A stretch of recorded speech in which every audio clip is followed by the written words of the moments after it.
الحمد لله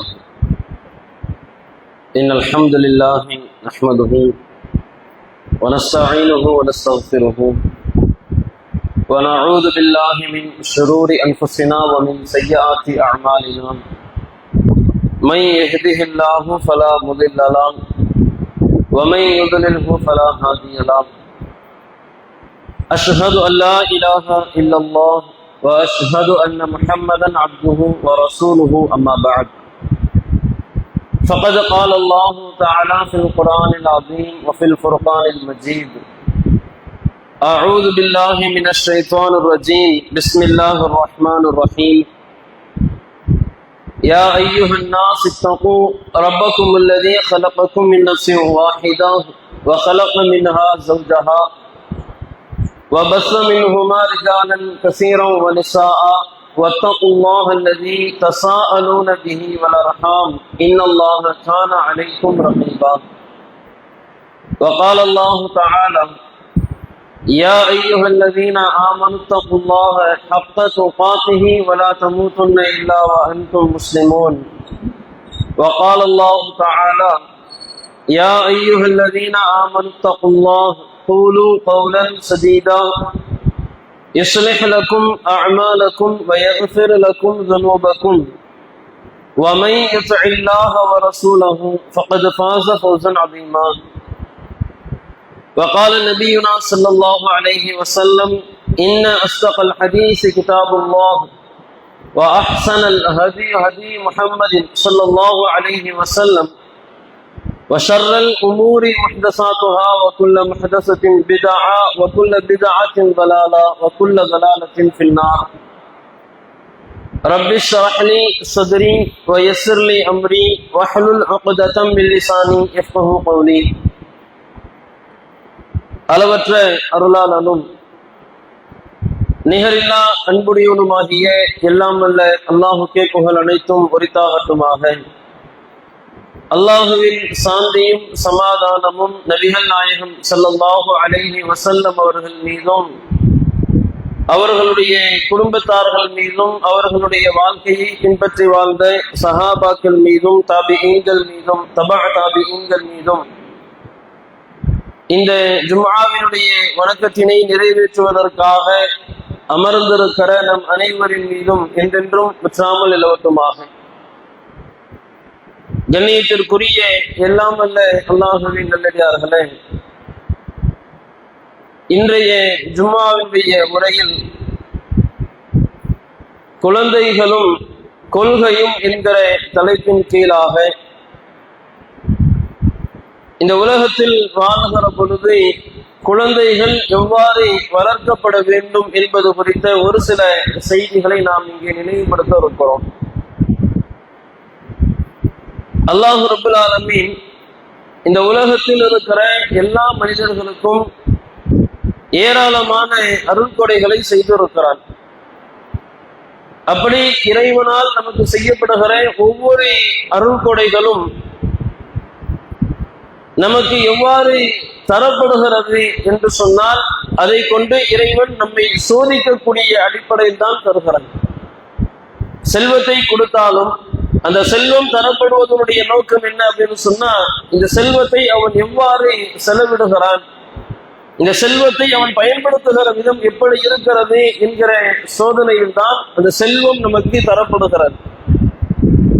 அதே போன்று இறைவன் நமக்கு பிள்ளைகளை தருகிறான் என்று சொன்னால் பிள்ளைகள் தரப்படுவதற்கான நோக்கம் என்ன அப்படின்னா, அந்த குழந்தைகளை எவ்வாறு நாம் வளர்க்கிறோம், அந்த குழந்தை வளர்க்கப்படுவது எப்படி இருக்கிறது, எந்த நிலையில் அந்த குழந்தைகளை நாம் வழிநடத்தி செல்கிறோம் என்பதுதான்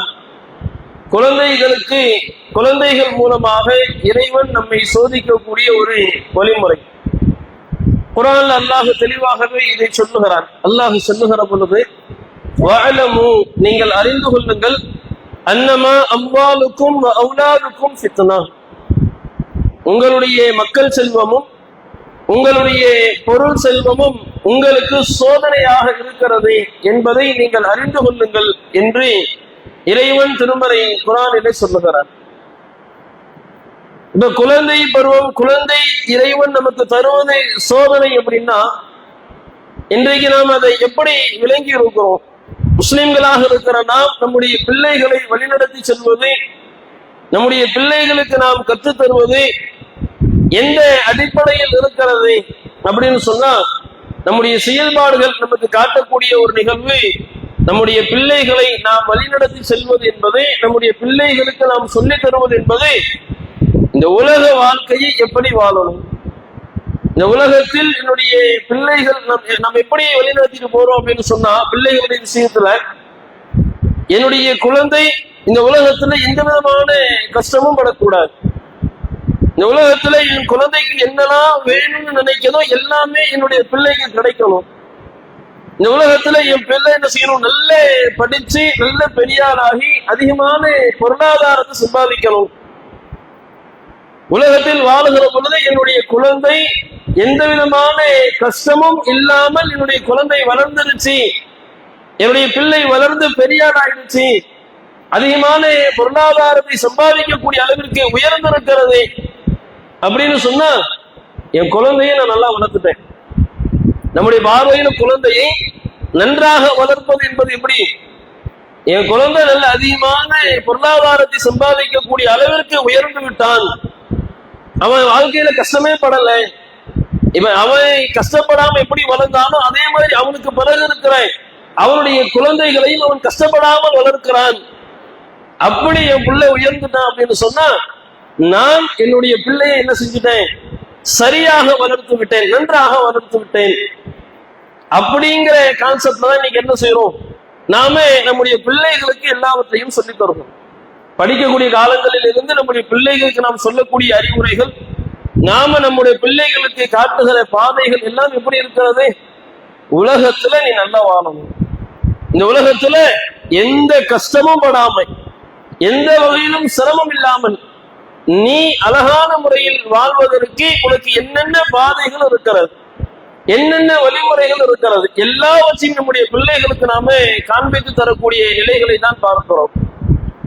ஆனால் இறைவன் திருமறையில சொல்லும் பொழுது இந்த சோதனைன்னு சொல்றான்ல, இந்த சோதனை என்ன அப்படின்னு சொன்னா, நம்முடைய பிள்ளைகளை நாம நல்ல உயர்ந்த அந்தஸ்துடையவர்களாக, நல்ல அதிகமான பொருளாதாரத்தை சம்பாதிக்கக்கூடியவர்களாக நம்முடைய பிள்ளைகளை வளர்ப்பது என்பது நமக்கு இறைவன் கொடுத்திருக்கிற சோதனை கிடையாது.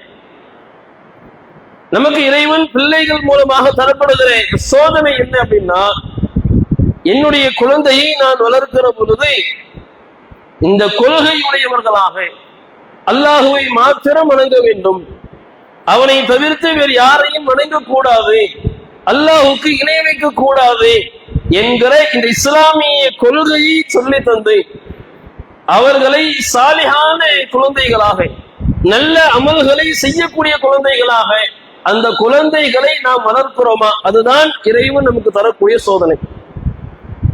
என் பிள்ளைய நான் கஷ்டப்படாம வளர்த்துட்டேன் அப்படின்னு சொன்னா அது இறைவன் நமக்கு தரக்கூடிய சோதனையே கிடையாது. என் பிள்ளை கேட்டதெல்லாம் நான் வாங்கி கொடுத்துட்டேன், என் பிள்ளை எந்தெல்லாம் படிக்கணும்னு ஆசைப்படுது எல்லாத்தையும் படிக்க வச்சுட்டேன், இது இறைவன் நமக்கு தரக்கூடிய சோதனையா? பிள்ளைகள் விஷயத்துல இது நமக்கு சோதனையே கிடையாது, அது நம்ம செய்ய வேண்டிய ஒரு கடமை, அவ்வளவுதான். அல்லாஹ் நம்மளை எப்படி சோதிக்கிறான்? பிள்ளைகளை நீ எப்படி வளர்க்கிற, இந்த கொள்கையோடு வளர்க்கிறியா, அல்லாஹ்வுக்கு இணை வைக்காத பிள்ளையாக வளர வேண்டும் என்று சொல்லி அவனுக்கு நீ வழிகாட்டி இருக்கிறியா, அவனுக்கு அது குறித்த பாடங்களை நீ எடுத்து சொல்லி இருக்கிறியா, அது குறித்த எச்சரிக்கையை அவனுக்கு நீ சொல்லி கொடுத்திருக்கியா? இதைத்தான் அல்லாஹ் பார்க்கிறான். வரலாற்று செய்திகள் நமக்கு குர்ஆனுடைய வசனங்களை எடுத்து பாருங்க, நபிமொழிகளை எடுத்து பாருங்க, எப்படி நமக்கு சொல்லி தருகிறது. அல்லாஹ்வுடைய தூதரவர்கள் ஒரு செய்தி சொல்லுகிறார்கள். முஸ்லிம்ல பதிவு செய்யப்படக்கூடிய ஒரு நபிமொழி, ஒரு மனிதன் மரணித்து விட்டால் நாம் அதிகமாக அறிந்திருக்கக்கூடிய ஒரு செய்தியும் கூட, ஒரு மனிதர் மரணித்து விட்டார் என்று சொன்னால் அல்லாஹ்வுடைய தூதர் அவர்கள் சொன்னார்கள், இன் கதஅ அன்ஹு அமலுஹு, அவனுடைய எல்லா நன்மைகளும் என்ன செஞ்சிடும்? அடைந்து விடும். அது நன்மைக்குரிய பாதைகள் எல்லாமே என்ன செஞ்சிடும்? அடைஞ்சிடும். எந்த நன்மையும் அவனுக்கு கிடைக்காது. இல்லா மின் சலாசின், 3 நன்மைகளை தவிர அப்படின்னு நாங்க சொல்லலாம். ஒரு மனிதர் மௌத்தாயிட்டார்னு சொன்னா அவருக்கு நன்மைகள் கிடைக்கிற எல்லா பாதையும் என்ன செஞ்சிடும், அடைஞ்சிரும். நன்மையும் அவருக்கு கிடைக்காது. மரணித்ததற்கு பிறகு கூட 3 வழிகளில் அவருக்கு நன்மை சேரும் அப்படின்னாங்க. அதுல ஒண்ணு சதகத்துல் ஜாரியா, நாம செய்யக்கூடிய நிலையான தர்மங்கள், எல்லா மக்களும் அதை பயன்படுத்தக்கூடிய நிலையில் இருக்கக்கூடிய நிலையான தர்மங்கள். அடுத்ததாக அல்லாஹ்வுடைய தூதர் சொல்லுகிற பொழுது இல்மின் இன்தஃபஉ பிஹி, பயன் தரக்கூடிய கல்வி. நாம் ஒரு கல்வியை ஒருவருக்கு போதிக்கிறோம் என்று சொன்னால் அந்த கல்வி அவர்களுக்கு பயன் தரக்கூடியதாக இருக்கணும், அவர்களை நல்வழியில் அழைத்து செல்லக்கூடிய கல்வியாக இருக்கணும். அப்படி பயன் தரக்கூடிய கல்வி ரசூலுல்லாஹ் சொன்னாங்க. 3வது சொல்லும் பொழுது வலதின் சாலிஹின் எதுவும், சாலிஹான குழந்தை. எல்லா குழந்தையும் அல்லாஹ்வுடைய தூதர் சொல்லலை. ஒரு தம்பதிக்கு ஒரு குழந்தை பிறக்கிறது என்று சொன்னால் அந்த தாயோ தந்தையோ மரணித்ததற்கு பிறகு கூட இந்த குழந்தை அல்லாஹ்விடத்தில் பிரார்த்திக்கிற பொழுது அதனுடைய நன்மை அவங்களுக்கு கிடைக்கும்னு சொல்லும் பொழுது எல்லா குழந்தையும் பிரார்த்தித்தால் அப்படின்னு ரசூலுல்லாஹ் சொல்லலை. ரசூலுல்லாஹ் சொல்லக்கூடிய வார்த்தை என்ன அப்படின்னு சொன்னா வலதின் சாலிஹின், அந்த குழந்தை சாலிஹான குழந்தையாக இருக்கணும், நல்ல குழந்தையாக இருக்கணும், கொள்கையோடு இருந்து கொண்டு அல்லாஹுக்கு இணை வைக்காமல் நல்லறங்களில் அதிகம் தன்னை பயன்படுத்திக் கொள்ளுகிற நல்ல குழந்தையாக இருக்கணுங்கிறத என்ன செஞ்சாங்க, ரசூலுல்லாஹ் சொல்லி காட்டினாங்க. அப்ப குழந்தைகள் மூலமாக இறைவன் நம்ம எப்படி சோதிக்கிறான்னா சாலிஹான குழந்தையாக வளர்க்கிறியா இல்லையா, அதான் நமக்கு சோதனை.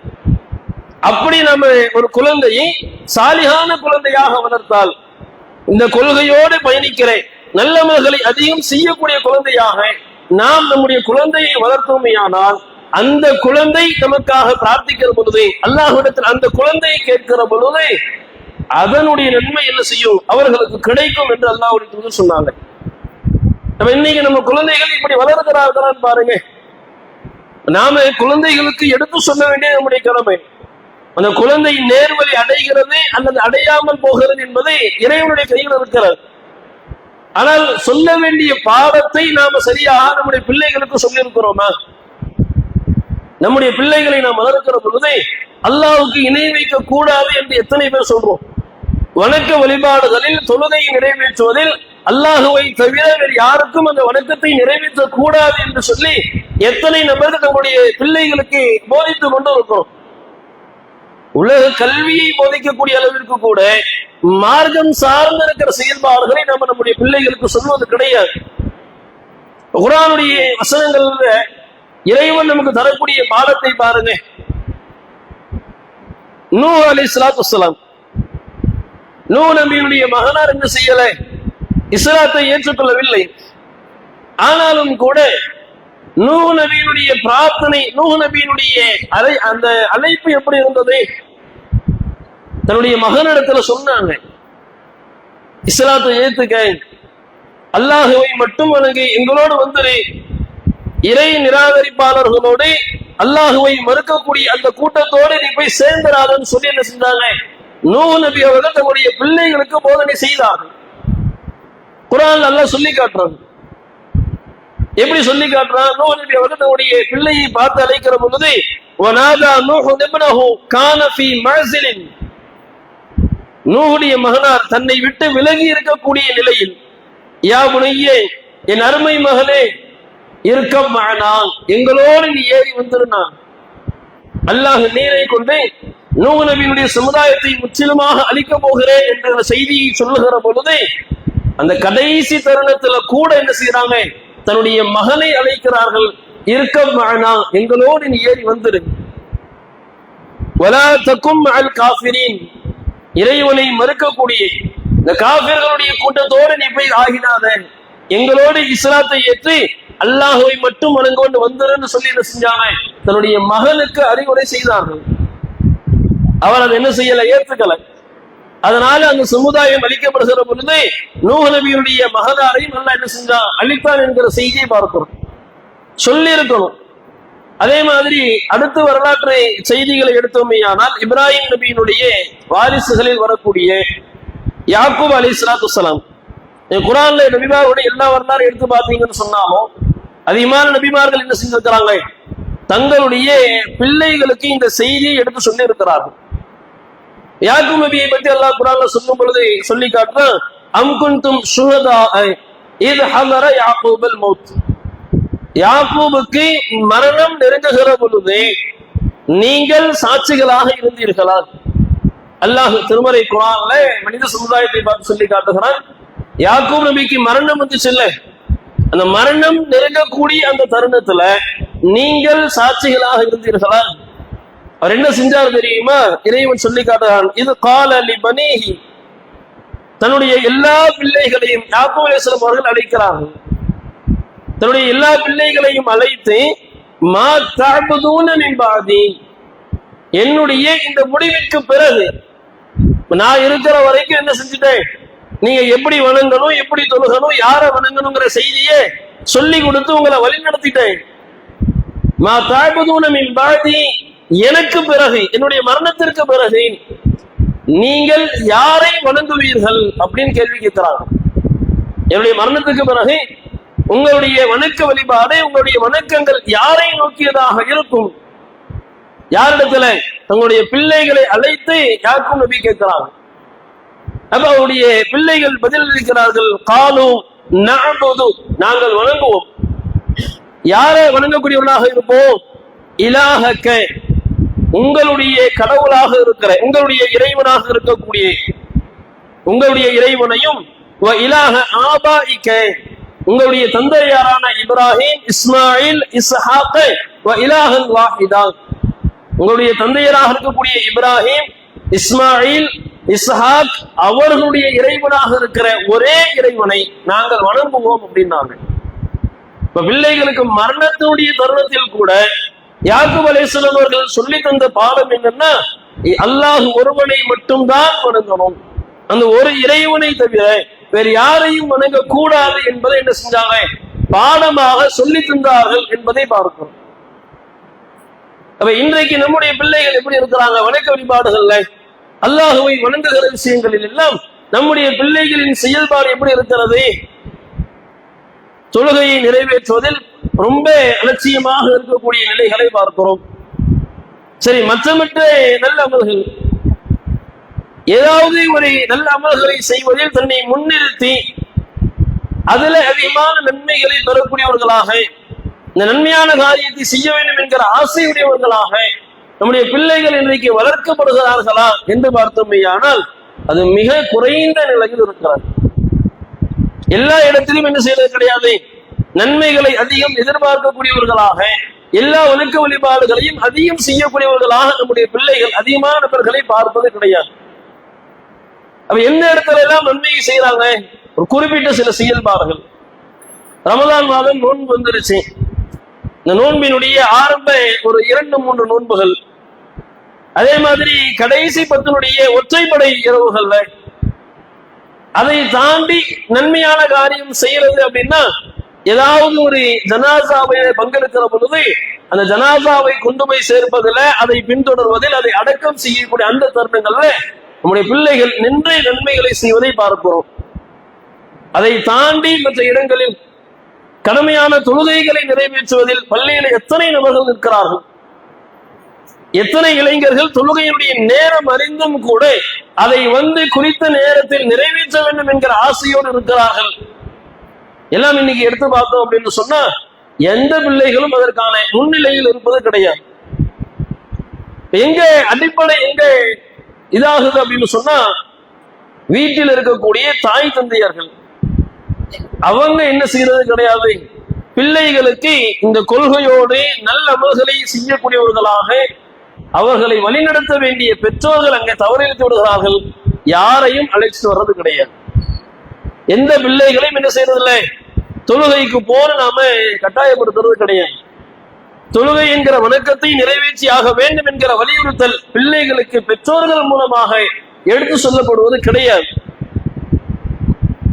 அதே மாதிரி மற்ற வணக்க வழிபாடுகள், ஒரு நன்மையை சார்ந்து பேசப்படுகிற சபைகள், அந்த இடத்துக்கு போங்க, அங்க என்ன சொல்லப்படுகிறது காது கொடுத்து கேளுங்க, மார்க்கத்தை அறிந்து கொள்ளுங்கள் என்கிற அடிப்படையில் நம்முடைய பிள்ளைகளுக்கு நாம் வழிகாட்டுகிறோமா?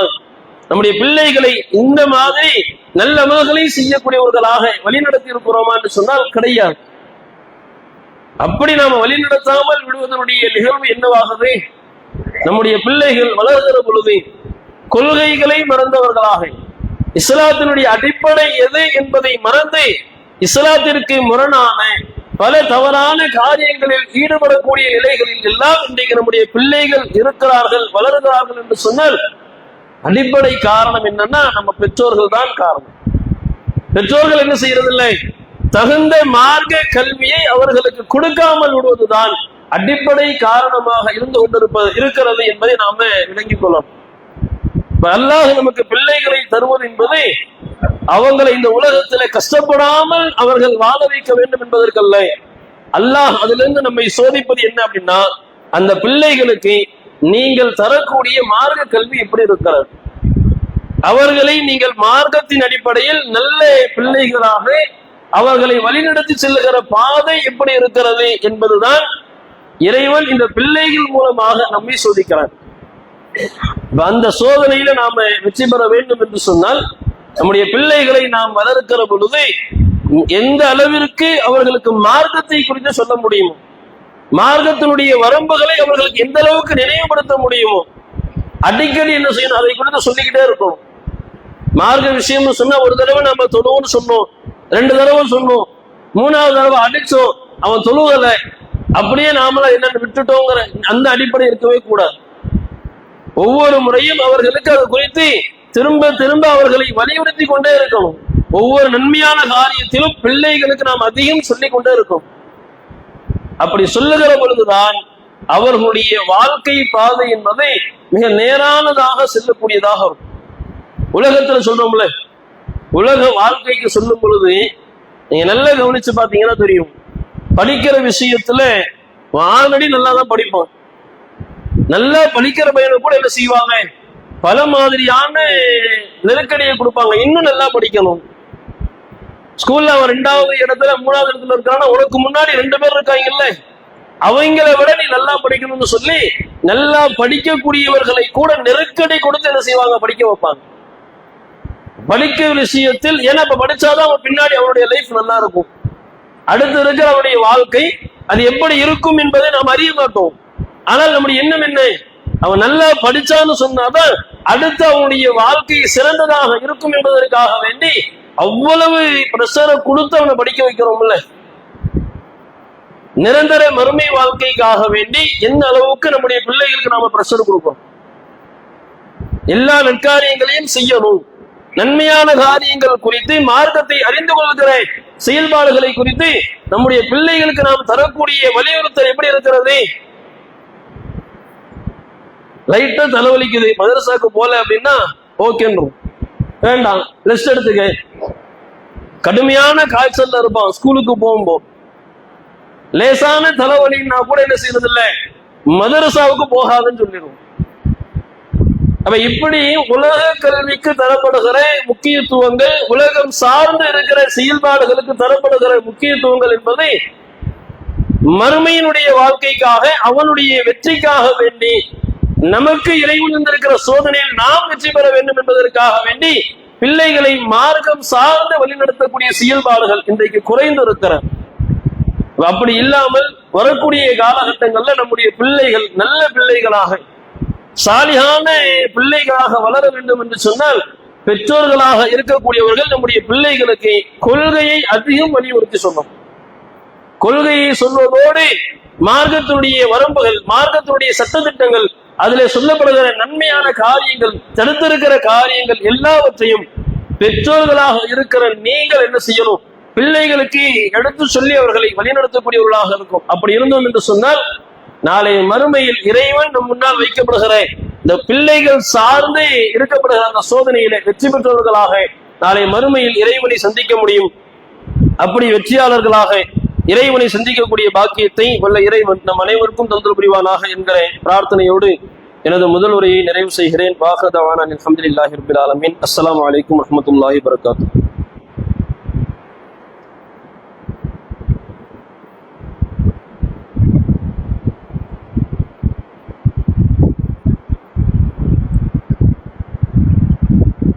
அஸ்ஸலாமு அலைக்கும் வரஹ்மத்துல்லாஹி வபரகாத்துஹு. அளவற்ற அருளாளனும் நிகரற்ற அன்புயோனுமாகிய எல்லாம் வல்ல அல்லாஹுக்கே புகழ் அனைத்தும் உரித்தாகட்டுமாக. கண்ணியத்திற்குரிய எல்லாம் வல்ல அல்லாஹுவின் நல்லடியார்களே, இறைவன் பிள்ளைகளை நமக்கு தந்திருப்பது என்பது அவர்களை இந்த உலகத்தில் வாழுகிற பொழுது ஒரு சாலிகான குழந்தையாக கொள்கையோடு இஸ்லாமிய சட்டத்திட்டங்களோடு அவர்களை வளர்க்க வேண்டும் என்கிற அடிப்படையில் தான் இறைவன் பிள்ளைகளை நமக்கு வழங்கியிருக்கிறான் என்பது சார்ந்த ஒரு சில செய்திகளை நாம் நினைவுபடுத்தி இருக்கிறோம். அதனுடைய தொடர்ச்சியாக பல தருணங்களில் நாம பல மாதிரியான முயற்சிகளை எடுத்திருக்கோம். பிள்ளைகள் நல்ல மேல்களை செய்யறதுக்கு, வணக்க வழிபாடுகளை நிறைவேற்றுவதற்கு, தவறான காரியங்களின்பால் செல்லாமல் இருப்பதற்கு நம்ம என்னென்ன முயற்சிகளை எல்லாம் மேற்கொள்ள வேண்டுமோ பல மாதிரியான முயற்சிகளையும் மேற்கொள்ளக்கூடிய பெற்றோர்களும் இருக்கிறார்கள். அதே தருணத்துல நாம முயற்சி செய்கிறது என்பது ஒரு புறம் இருந்தாலும் அதை தாண்டி முதல்ல நமக்கு இறைவன் சொல்லித்தரக்கூடிய பாடம் என்ன அப்படின்னா, பிள்ளைகள் சார்ந்து பிள்ளைகளை ஒழுக்கமுடையவர்களாக சாலிகான பிள்ளைகளாக வளர்க்க வேண்டும் என்கிற பொழுது முதல்ல அது சார்ந்து இறைவன் இடத்துல நாம் என்ன செய்யணும், பிரார்த்திக்க வேண்டும் என்கிற பாடத்தையும் அல்லாஹ் நமக்கு தரான். எப்படி தருகிறான்? இறைவன் திருமறை குர்ஆன்ல நபிமார்களுடைய பிரார்த்தனைகளை அல்லாஹ் பட்டியலிடுகிறான். ஒவ்வொரு நபிமார்களும் எப்படியெல்லாம் பிரார்த்தனை செஞ்சிருக்கிறாங்க, அவங்க செய்த பிரார்த்தனையுடைய பின்னணிகள் என்னவெல்லாம் இருக்கிறதுங்கிறத அல்லாஹ் நமக்கு சொல்லி தர்றாங்கல்ல. அதுல இப்ராஹிம் நபியுடைய பிரார்த்தனையை நாம எடுத்து தேடினோம் என்று சொன்னால், பல கட்டங்களில் இப்ராஹிம் அலைஹிஸ்ஸலாம் அவர்கள் என்ன செஞ்சிருக்கிறாங்க, இறைவனிடத்துல தனக்காக மாத்திரம் அல்லாது தன்னுடைய சந்ததிகளுக்காகவும் சேர்த்து பிரார்த்தனை செய்திருக்கிறார்கள். அப்படி செய்திருக்கிற பிரார்த்தனைகள் எல்லாம் எப்படியானது அப்படின்னு எடுத்து பார்த்தால், அல்லாஹுக்கு கட்டுப்பட்டு நடக்கக்கூடியவர்களாக, இந்த கொள்கையில் உறுதியாக இருக்கக்கூடியவர்களாக, இறைவன் சொல்லுகிற வணக்க வழிபாடுகளை நிறைவேற்றக்கூடியவர்களாக நம்முடைய வாழ்க்கை இருக்கணும். என்னுடைய மட்டுமல்ல, என் சந்ததியுடைய வாழ்க்கையும் அப்படி இருக்கணுங்கிற அடிப்படையில் என்ன செஞ்சிருக்கிறாங்க, பிரார்த்தனை செய்திருக்கிறார்கள் என்பதை பார்ப்போம். எப்படியெல்லாம் இப்ராஹிம் நபி பிரார்த்தனை செஞ்சாங்க அப்படின்னா, திருமறை குர்ஆன்ல இறைவன் சொல்லுகிறான். 2வது அத்தியாயத்தினுடைய 128வது வசனத்துல இறைவன் சொல்லுகிற பொழுது இப்ராஹிம் நபியுடைய பிரார்த்தனை, ரப்பனா எங்கள் இறைவா, வஜஅல்னா முஸ்லிமைனி லக, எங்கள் இருவரையும், என்னையும் என்னுடைய மகனார் இஸ்மாயில் அலைஹிஸ்ஸலாம் 2 பேரையும் காபத்துல்லாவை நிர்ணயித்ததற்கு பிறகு, புது மறுநியமனம் செஞ்சதற்கு பிறகு என்ன செய்யறாங்க, 2 பேருமே அல்லாஹ்விடத்திலே பிரார்த்திக்கிறாங்க. அந்த பிரார்த்தனையில இதுவும் ஒன்று, ரப்பனா எங்கள் இறைவா, வஜஅல்னா முஸ்லிமைனி லக, எங்கள் இருவரையும் என்ன செய்ய, முஸ்லிமாக உனக்கு கட்டுப்பட்டு நடக்கக்கூடியவராக ஆக்கு, வமின் துர்ரியத்தினா உம்மத்தும் முஸ்லிமத்துல் லக், எங்கள் இருவரை மாத்திரமில்லை எங்களுடைய சந்ததிகளையும் என்ன செய்ய, உனக்கு கட்டுப்பட்டு நடக்கக்கூடிய சமுதாயமாக என்னுடைய சந்ததிகளையும் ஆக்குவாயாக சொல்லி இப்ராஹிம் அலைஹிஸ்ஸலாம் அவர்கள் தன்னுடைய தானும் என்ன செய்யணும், அல்லாஹ்வுக்கு கட்டுப்பட்டு நடக்கணும், என்னுடைய சந்ததியும் அல்லாஹ்வுக்கு கட்டுப்பட்டு நடக்கக்கூடிய சந்ததியாக இருக்க வேண்டும் என்று பிரார்த்தித்தார்கள். அதே மாதிரி இன்னொரு இடத்துல இப்ராஹிம் அலைஹிஸ்ஸலாம் அவர்கள் பிரார்த்திக்கிற பொழுது, வஜ்னுபுனி என்னை பாதுகாப்பாயாக, வபனியே என்னுடைய பிள்ளைகளை நீ பாதுகாப்பாயாக, அந்நஅபுதல் அஸ்ஸலாம் சிலைகளை வணங்குவதை விட்டும், சிலைகளை வணங்கி உனக்கு இணை வைக்கக்கூடிய காரியத்தை செய்வதை விட்டும் என்ன செஞ்சே, என்னையும் பாதுகாப்பாயாக என்னுடைய பிள்ளைகளையும் பாதுகாப்பாயாக சொல்லி என்ன செஞ்சாங்க, இணை வைத்தலிலிருந்து தன்னுடைய பிள்ளைகளுக்கு இப்ராஹிம் நபி பிரார்த்தனை செய்தார்கள் என்பதை பார்க்கும். அதே மாதிரி இன்னொரு இடத்துல இப்ராஹிமுடைய பிரார்த்தனை, ரப்பி ஜஅல்னி என்னை நீ ஆக்குவாயாக, என்னுடைய இறைவா என்னை நீ ஆக்குவாயாக, முகீமுஸ் ஸலாத் தொழுகையை நிலைநாட்டக்கூடியவனாக, உனக்கு செய்ய வேண்டிய வணக்க வழிபாடுகள் எல்லாம், தொழுகையை எல்லாம் முறையாக நிறைவேற்றக்கூடியவனாக என்னை நீ ஆக்குவாயாக, வமின் துர்ரியத்தி என்னுடைய சந்ததியையும் நீ ஆக்கு, நானும் தொழுகையை நிறைவேற்றணும், நானும் நல்ல காரியங்களை செய்யணும், நானும் நீ சொல்லக்கூடிய அத்தனை கடமைகளையும் நிறைவேற்றணும், அதற்கு நீ எனக்கு அருள் புரி, என்னோடு மாத்திரமல்ல என்னுடைய சந்ததிகளுக்கும் அந்த அருளை நீ செய், என்னுடைய சந்ததிகளையும் எப்படி ஆக்கி நீ சொல்லக்கூடிய கடமைகளை நிறைவேற்றக்கூடியவர்களாக, நீ சொல்லியிருக்கிற கட்டளைகளுக்கு கட்டுப்பட்டு நடக்கக்கூடியவர்களாக என்னுடைய சந்ததிகளையும் நீ வழிநடத்தியாதான்னு சொல்லி இப்ராஹிம் நபி அவர்கள் என்ன செஞ்சிருக்கிறாங்க, இறைவனிடத்துல பிரார்த்தனை செய்திருக்கக்கூடிய பாடங்களை நம்ம பார்க்கிறோம். அல்லாஹ் இதன் மூலமாக நமக்கு என்ன செய்யறான்னா, நீயும் அல்லாஹ் இடத்துல கேளு. நாம நம்முடைய பிள்ளைகள் நம்ம எல்லாருமே என்ன செய்யறது இல்ல, நம்ம புள்ள வீணா போயிடணும்னு நினைக்கிறதே கிடையாது. என் புள்ள நல்ல பிள்ளையா வளரணும், தொழுகையாளியா வளரணும், நோம்பாளியா வளரணும், அதிகமான நன்மைகளை செய்யக்கூடியவனாக என்னுடைய பிள்ளை வளரணும், இப்படிதான் எல்லாரும் ஆசைப்படுவோம். உலகம் சார்ந்து நாம் அதிகம் சொல்லிக் கொடுத்தாலும் கூட பெற்றோர்களுடைய உள்ளங்களில் இருக்கிற ஒரு ஆசை என்னன்னா, என் பிள்ளை மார்க்கம் சார்ந்து நல்லா இருக்கும்னு தான் யோசிப்போம். ஏன்னா என்ன அதிகமான வலியுறுத்தல் இருக்காது. உலகம் மார்க்கம் சார்ந்து சொல்லப்படுகிற செய்திகள் தொழுவுபான்னு சொல்லுவோமே தவிர அதை அதிகமாக வலியுறுத்தி தொழுதாக வேண்டும் என்கிற நிர்பந்தத்தை நம்ம வலியுறுத்தலை ஏற்படுத்துறது கிடையாது.